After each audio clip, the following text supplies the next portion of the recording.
It is extremely hot at the minute in the UK. I've actually come into this little shaded woodland because it's actually nice and cool under here. But oh my days, I'm sweating. Oh god, it's hot. So we actually go away tomorrow, so looking forward to that. Just having a bit of change of scenery and being able to just have a bit of chill time. But it's also nice to get outdoors, and I think that's a good thing about these vlogs and stuff, is getting out and about, because I think for the last few months or so I've just kept myself indoors.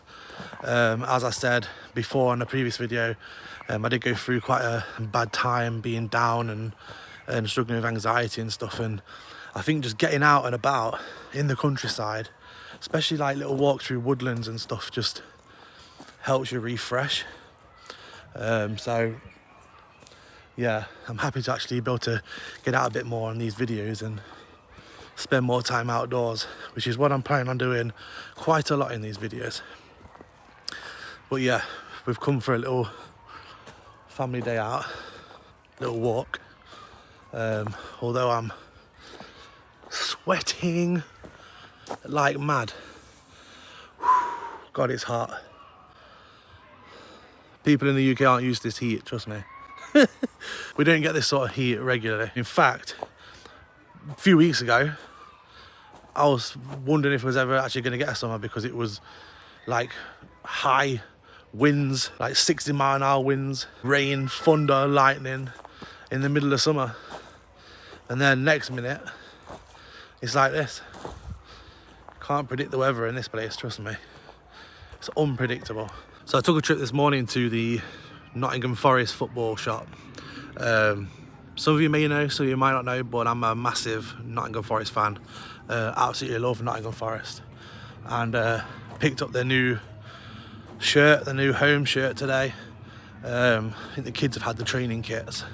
But yeah, took a little trip there, got that. Had to get myself a Forest Croc charm, you know what I'm saying? Gotta love the Crocs. And yeah, headed straight out here.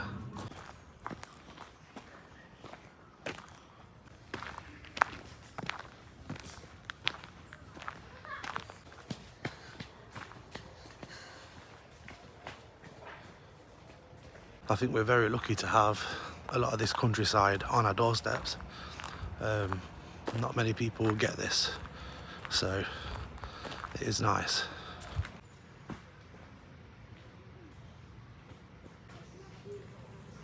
Dragonfly. It's massive, that is. Look at the size of it. About the size of my flipping hand. Definitely need to give myself a haircut before I go away. Better do that later, because it needs to be done. You know what I mean? Can't be going looking like freaking Shrek. Oh. Look at his back. This is what you get when you run through the woods with a football and somehow trip over it. Oh, for God's sake. Always you, Cameron. Honestly, kids, got 5 weeks of this. Oh my God. I don't know how people survive. Oh, the creepy drive into my office. I'll tell you what, especially at night, this place is creepy as hell. Look at the old creepy hospital buildings. So it's the following day. We are heading out on a epic family adventure today. We're going to be taking you guys along with us. But first, had to head into the office. So, I want to just briefly talk about the paranormal, because I've been getting a lot of messages since I posted up the video the other day of everyone thinking I've quit the paranormal and I'm never going to investigate again. Honestly, that's not the case. I feel like over the last few years, I've completely lost myself and lost my love for creating. And these vlogs are basically me trying to get back my love for creating. I want to be able to love to go out investigating, love to go out filming, and that's the whole point in these vlogs. And I will continue doing paranormal. Paranormal videos will still be coming out amongst these vlogs.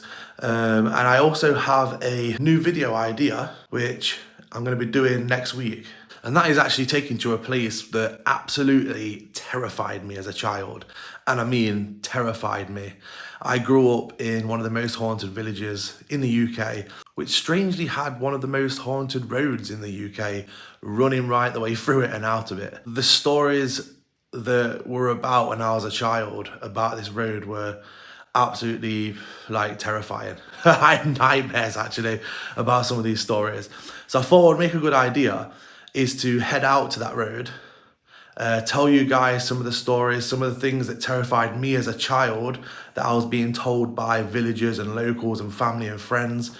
And yeah, some stories that literally went back to the 1950s and apparently are still happening to this day. So I thought it'd be a good idea to head over there, do some EVPs, do some spirit box, and also tell you guys about some of the things that absolutely terrified me as a child. So look forward to that, because that will be coming up next week. So yeah, I've not quit the paranormal, guys. I have not quit the paranormal. I love the paranormal. The paranormal is a part of me. I grew up literally as a little kid loving the paranormal and loving all things strange and creepy. So it's always going to be a part of me. It's always going to be something that's on the channel. The vlogs are just basically to give you an insight into me, Tom. Not Tom the ghost hunter, but me as myself. And at the same time, I want to find myself, if that makes sense. I want to get back to who I was, because I feel like at the minute, I've just lost my way a bit. So I hope you guys do understand that. But yeah, as I said, epic adventure coming up today. We're heading out this afternoon for the weekend, and we're going somewhere that's pretty cool. I think you guys will like it. So I'm going to share some of our time there and show you guys where we're actually staying and stuff, because it is pretty cool. That's where a lot of weird stuff happens, down there. Oh, it's creepy down there. So down that old corridor that I just showed you, one of the other tenants in my office block, I'm in the east wing. I believe she's in the west wing, which is the hallway I just showed you. Honestly, since I got the office, that place gives me the creeps. She actually came up to me the other day and said that she came out of her office a few weeks ago, and the old kitchen, which is a bit further down on the left of that hallway, where my wife actually got the creeps when we first got the office, she said this dark figure came walking out, and if you see the door, they've got like glass panes in them. Apparently the dark figure came walking out. It had like greasy, long, black, scraggly hair, came past the window and then never came past the second window. So she stayed there for a while, just looking around, seeing if she can see anything. Whatever it was had just disappeared. For those of you who don't know, this used to be a tuberculosis hospital. Quite a lot of people actually ended up losing their lives here. Where my office is, my office was actually a room for one of the patients, and many of them here were rooms. When it was a tuberculosis hospital, the place where my office is, it used to have big archways at the front. They used to bring them out and basically sit them all outside for fresh air therapy, which is obviously what they used to believe cured tuberculosis. But in the later years, it became a psychiatric hospital. A lot of weird stuff that went down here, but it is very, very creepy in there. And when you're here on your own, it is weird. Trust me, you hear some strange things. And I'm not the only one that's seeing and hearing things. So, yeah, creepy stuff. Let me know down below if you want me to come here and investigate it in one of the vlogs. Let me know. These buildings, though, give me the creeps. When you drive through here at night, you feel like you're being watched from the windows. It creeps me out. It's literally surrounded by woods as well. 4 miles. It is creepy.